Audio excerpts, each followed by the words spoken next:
आप सभी को जय यीशु की। मैं क्रिस्टीना जेम्स आज आप सभी के सामने बाइबल में से बहुत ही एक सुंदर वचन आपके साथ शेयर करना चाहती हूँ। यह वचन हम सभी लोगों के लिए जो हम अपने जीवन में बहुत योजनाएं बनाते हैं, लेकिन इस वचन में प्रभु हमसे कहना चाहता है कि आपकी हर एक योजना जो भी आप बनाते हैं अपने जीवन में, उसकी सफलता सिर्फ प्रभु पर निर्भर है। हो सकता है हमने अपने जीवन में बहुत सारे प्लान करके रखे हैं, बहुत हमने फ्यूचर प्लानिंग कर रखी हो, बहुत सारे हमने अपने बच्चों के लिए फ्यूचर प्लानिंग कर रखी हो, और हमने ऐसा अपने जीवन में सोच रखा हो कि हमारे जीवन में इस तरह से हम अपने बच्चों को आगे बढ़ाएंगे। लेकिन आप एक बात याद रखिए कि आपकी जो भी योजना है वो सिर्फ और सिर्फ प्रभु पर है। प्रभु से ही सफल हो सकती है, और वो सब उसकी सफलता सिर्फ प्रभु पर निर्भर है। तो आइए हम वचन में देखते हैं। यह वचन सुक्ति ग्रंथ के अध्याय 16 वाक्यांश 1 से 9 में लिया है। मनुष्य योजनाएं बनाता है, उनकी सफलता प्रभु पर निर्भर है। प्रभु हमसे ये कहना चाहता है कि हम सब योजनाएं बनाते हैं, और ये हमारा एक नेचर है। हर एक मनुष्य का एक नेचर है कि वो योजनाएं बनाता रहता है। हम कभी कभी भूल जाते हैं, हम बहुत प्रार्थना करते हैं और हम शायद भूल जाते हैं कि हमारी जो योजना है वो प्रभु से होते हुए जाना है। हमें वो योजनाएं प्रभु के चरणों में रखना है कि प्रभु, अगर आप इस योजना को पूरा करना चाहते हैं, अगर आप इस योजना में आप अपनी इच्छा रखते हैं, तो आप इसे मेरे जीवन में पूरा कीजिए। लेकिन हो सकता है कभी हम इस चीज़ को कहने से भूल जाते हों, हम निराश हो जाते हैं जब हमारी चीज़ हमें नहीं मिलती है। तो आज आप सभी इस वचन के द्वारा समझ सकते हैं कि प्रभु हमसे क्या कहता है। प्रभु हमसे कहते हैं, साफ अक्षरों में लिखा है कि मनुष्य की जो सारी योजनाएं हैं उनकी सफलता सिर्फ और सिर्फ प्रभु पर निर्भर है। आपके जीवन की जो भी योजनाएं हैं उसको सिर्फ प्रभु ही पूरा कर सकते हैं। मनुष्य अपना आचरण निर्दोष समझता है, किंतु प्रभु हृदय की था लेता है। देखिए कितना सुंदर तरह से इसमें लिखा गया है कि हम मनुष्य अपने आचरण को बहुत निर्दोष समझते हैं। जब हम बहुत एक आत्मिक जीवन जीने लग जाते हैं, हमें लगता है कि हम अपने घर में सुबह और शाम प्रार्थना करते हैं, हम हर संडे चर्च जाते हैं, हम कभी धार्मिक कार्यों को नहीं छोड़ते हैं। वो हमारा एक आचरण है जो सबके सामने है। लेकिन हो सकता है कि आपका हृदय बहुत कठोर हो।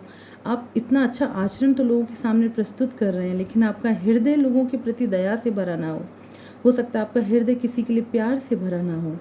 तो हमें अपने आचरण से ज़्यादा अपने हृदय के ऊपर ध्यान देना है कि हमारा मन किस चीज़ में है, हमारा व्यवहार कैसा है लोगों के प्रति। हमें अपने रूटीन को फॉलो नहीं करना है, हमारे हृदय के लिए हमें जीना है। जिस तरह से प्रभु हमारे आचरण को, जो हम सोचते हैं कि हमारा आचरण निर्दोष है, लेकिन अंत में प्रभु सिर्फ और सिर्फ हमारे हृदय की था लेने वाले हैं, हमारे हृदय के अंदर झांकने वाले हैं। और आपके हृदय को सिर्फ आप जानते हैं और एक आपका प्रभु जानता है।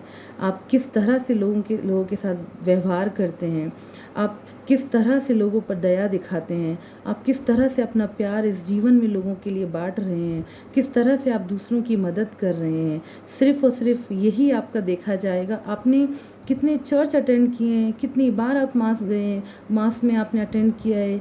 हो सकता है आपने कभी भी कोई संडे नहीं छोड़ा हो सकता है आपने कभी भी ऐसा ना हो कि आपने अपने ऑल्टर के सामने कैंडल जलाना ना भूला हो, आपने कभी अपने घर में प्रार्थना करना ना छोड़ा हो, लेकिन फिर भी आपका हृदय बहुत कठोर है।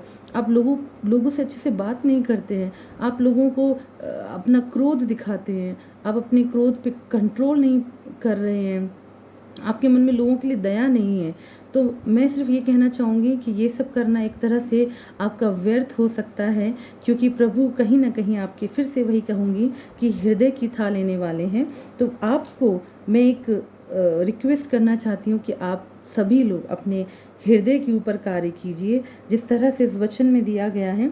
इसी वचन में हम आगे देखेंगे कि जिस तरह प्रभु ने कहा है कि यदि प्रभु किसी के आचरण से प्रसन्न है तो वह उसके शत्रुओं से भी उसका मेल कराता है। फिर से देखिए कितनी अच्छी बात प्रभु हमसे कहना चाहते हैं कि अगर आपका आचरण इतना अच्छा और कोमल है तो प्रभु आपके दुश्मनों से, आपके शत्रुओं से भी आपका मेल करा देंगे। कि मतलब आपके जीवन में कभी कोई भी शत्रु नहीं रहेगा अगर आपका आचरण प्रभु को सबसे ज़्यादा पसंद आता है। और फिर आगे हम देखते हैं, अन्याय से कमाई हुई अपार संपत्ति की अपेक्षा धर्मी का थोड़ा सा सामान अच्छा है।